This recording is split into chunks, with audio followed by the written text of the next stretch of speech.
The tears came to her eyes unexpectedly. She hadn't intended to cry. They just appeared. She blinked them away as she continued to stare at the happy couple on the screen.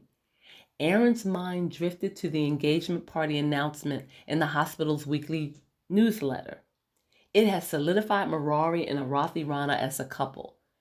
It had described the relationship as one based on pure love and Hindu tradition. Their impending marriage had been an arranged one. It had been a labor of love involving the combined efforts of two royal Indian families. Arathi Rana came from a long line of Indian surgeons.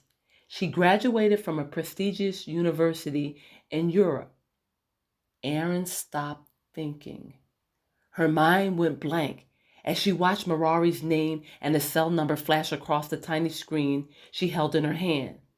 It displaced the images she had been looking at. The interruption sent her body into a state of panic.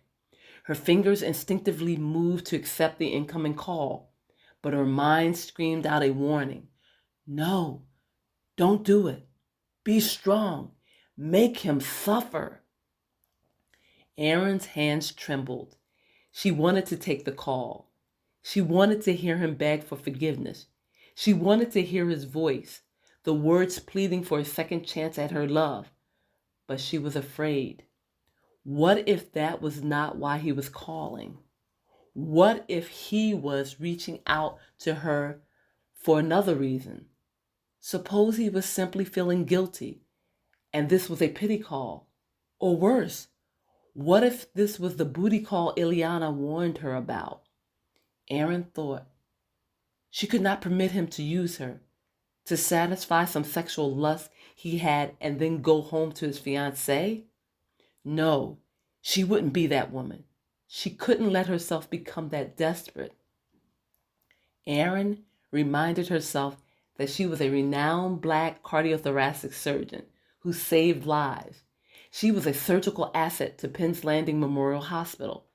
She was a part of Scrub, the elite female organization which empowered medical doctors when the world had not been ready for the cultural change which allowed women to practice medicine. Aaron disconnected the call with a shaky hand. She looked around her room and for the first time realized how filthy it was. Chinese takeout cartons were everywhere. Styrofoam soul food containers lay half open on her dresser and littered the floor. Aluminum trays of Indian cuisine lined her desk. She stared at the baby blue scrubs which were strewn everywhere. They hung from the open door frame of her bedroom. They draped a full-length mirror, and they carpeted the entire floor of her stylish apartment. She cringed. When had she become this despicable? She counted the empty liquor bottles piled high throughout the room. She dreaded recycling. What would her neighbors think? She had to be discreet when she put the trash out. No one needed to be alarmed by her alcoholic escapades. No, that wouldn't be wise. Aaron lifted the vodka bottle to her vision. She stared at it. For one quick moment, she thought about bringing it to her lips. The taste was still in her mouth.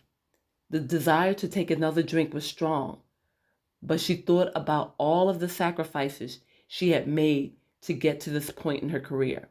She thought about the many people who believed in her. She thought about her family, her mother, her father, her daddy. He was a strong, independent thinking sanitation worker who had donated his life and money to the welfare and happiness of his children. He would have been ashamed if he knew the life she had been living for the past weeks. He would have rushed over to her apartment and given her a lecture that would have embarrassed even the strongest of men in her family. No, Erin Simpkins did not want to disgrace her family. She did not want to continue sobbing over a man who obviously did not value or respect her. Erin was tempted to hurl the half-empty bottle across the room, but instead, she recapped it and gently stood it up on her nightstand. She surveyed the room and decided it was time to return to the real world. It was time to accept the truth about Marari Varadaraj, and it was time to start healing.